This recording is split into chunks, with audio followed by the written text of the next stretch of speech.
Igbo mma mmanụ Igbo mụrụ nze m ọzọ na-ekwu okwu sị na ikwu amarọ ibe ezi ma na-anụta aka arụ eze. Ya bụ na eze na-achị ọfụma na azụba agwaghị ikwu agwaghị ibe na azụcha nke afịa jụrụ ajụ. Bue dike mbọsị ọgụ unu achọba dike, maka na onye be na-agba ọkụ anaghị achụ oke. Ajụjụ nsị ka njụa m Igbo bụ Igbo, Igbo nọ n'ụlọ na Igbo nọ n'ụzọ ije. Since anọchara agha nnwere onwe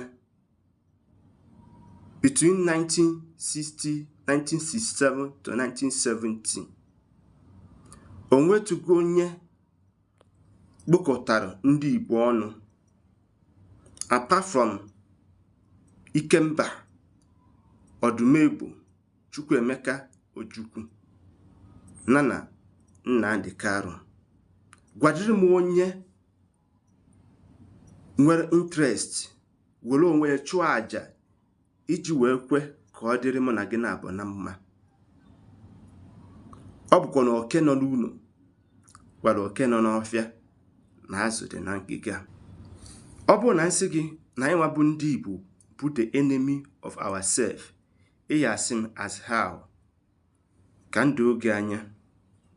So ofu onye pụtanụ ka o kpokọta ndị Igbo niile ọnụ bụ Sir Chukwuemeka Odumegwu Ojukwu, Ikemba one of Nnewi, Ọhamadike ndị Igbo niile. Kedu ndị betrayed Ikemba? Enweghị onye ya dị n'aka ka Ikemba Nnewi. Then o take how many years Nnamdi Kanu pụta who betray Nnamdi Kanu. You can't see this kind of species anyhow in any country.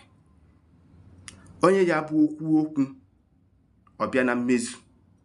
Onye na-agba mbọ ka o kpokọta Igbo niile, maka na oge anụchara agha ndị Igbo gbara ka mkpụrụ ụkpaka.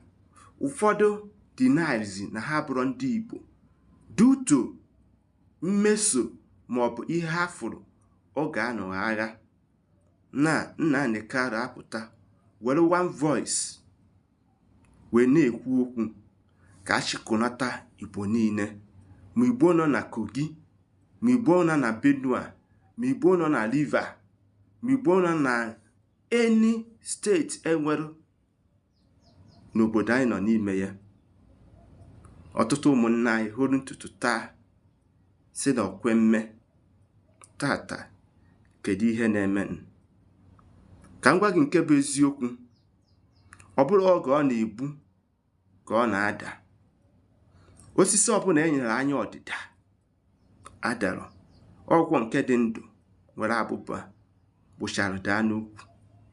Ndị Igbo ka anyị dị n'ofu obi, ka anyị were ofu unu na-ekwu okwu.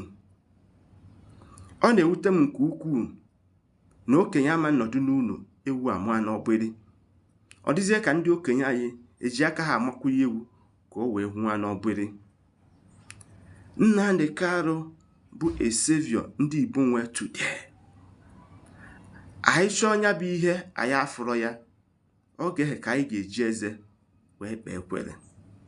Bue dike mbọsị ọgụ unu achọba dike. Ọgwụ nke ọha n'onu, maka na asị atụara ọmara ọmarụ, mana atụara ofeke asọba isi n'ọfịa, mana atụa inu nkirika nkata onye tara arụ amarugo, mana atụ anụ gị inu kọwara gị inu ọ dịzikwa ka ego ejuwelu nne gị a na-ana iyi. Aka mbụ nwanne unu nwoke bụ Maazị UC Ọnụrụ na mgbasakwa ihe ozi ya.